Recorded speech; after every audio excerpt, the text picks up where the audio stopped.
Hi, Walter Boomsma here, Chester High School class of 1965 and currently president of the Chester High School Alumni Association. I'm here today to make an announcement that I really think won't surprise most of you.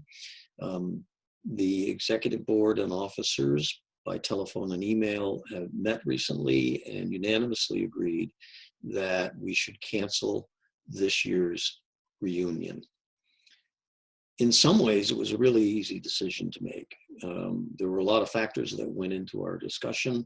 One of the big ones, obviously, being that most of our reunion attendees are clearly in the at-risk population. We're well seasoned.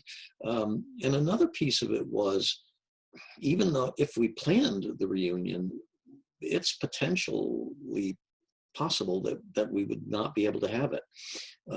I can give you an example here in Maine. We are under a governor's order that actually prevents or prohibits any meeting that is attended by more than 50 people. Our reunions typically are attended by 80 to 100 people, sometimes even more than 100. So I don't know what the situation is in Massachusetts right now, but who knows? Our crystal ball is really cloudy. And if the situation changes, we could have a need to cancel the reunion at the last minute, which creates just a bunch of problems. This does raise, obviously, some concerns and questions. One of the things that we have agreed to do is to create in lieu of sending out an invitation this year, we're going to send out a newsletter. The newsletter certainly can't replace the reunion, but the idea is to share in that newsletter the information that we typically would share at a reunion. And that would include honoring the 50 and 25-year classes. You can look for that probably mid to late May, be arriving at about the same time the invitation would normally arrive. Some of the other concerns that this does create, one is kind of the business of the association and things like elections. We typically don't have a lot of business to conduct at our annual meeting, which is part of the reunion, but we do have elections. And we really haven't made a firm decision here, but our kind of leaning at this point is, and I think a lot of people are going to do this personally, we may just pretend this year didn't happen. That would mean current officers would stay in their roles, the board of directors and scholarship custodians would stay in their roles, and we would simply handle elections next year just as if this year didn't happen. That's not definite at this point, but it kind of feels like it makes sense. It does raise some financial considerations, probably not as much so for the association as it does for the Chester Foundation. The Chester Foundation has been hosting our reunion for well over 12, I think this might have been 13 or would have been 13th year. And they tell me it's an important and major fundraiser for them. They probably, I do also know that they had to change, I wouldn't say cancel Chester on Track this year. And it's kind of actually sounds fun because everybody can attend. You don't have to go to Chester. They'll be doing Chester on Track virtually this year, but obviously that has a financial impact on them. In the newsletter that we send out, I'll be kind of talking about that a little bit and frankly encouraging folks to consider some support of the foundation this year in view of the fact they are losing the support they normally get by us having our foundation. An idea that's come up is that maybe we could do something this year in the fall. And that's certainly a possibility.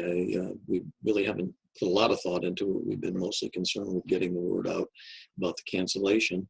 But we'll be taking a look at that, and we'll certainly let you know what decisions or what we might be able to do. Another piece of this is our scholarship program. And quite frankly, canceling the reunion has somewhat of a minimal impact on the scholarship program in the sense that everything happens almost the way it normally would. The Chester residents, Chester seniors, Gateway seniors from Chester, certainly can visit the website to download the scholarship applications. My understanding is they are not physically at school, so it's not like you can pick one up from the guidance counselor, I don't think. But by all means, visit the Chester High website, take a look at what scholarships are available, download the application, and make sure it gets submitted by June 1st, and that would be the deadline for submitting scholarships. Typically, we invite scholarship winners to the reunion and present the scholarships in person. Obviously, we will not be able to do that this year, but we will certainly announce the winners online, on our website, social media, and through the press, through the newspapers. I think that covers everything that we know right now. I've said we sort of have to accept the fact that what we don't know probably far exceeds what we do know. But if you have any questions or any concerns or any ideas, please get a hold of an officer, member of the board. They're all listed on the website. You can also contact me direct. My email address is walter at, and this is all one word, boomsmaonline.com. My cell phone number, 207-343-1842. Love to hear from you, and it's going to feel really strange this year, not seeing each other in June. One thing we can be certain of is that the 2021, our 118th reunion, should happen as normally planned. The date for that reunion is June 26th, 2021. And obviously we'll be back on track, hopefully be back on track and giving you more information about that as it becomes available. I want to thank everybody for listening, being part of this, supporting our association, and encourage you to stay safe and be happy.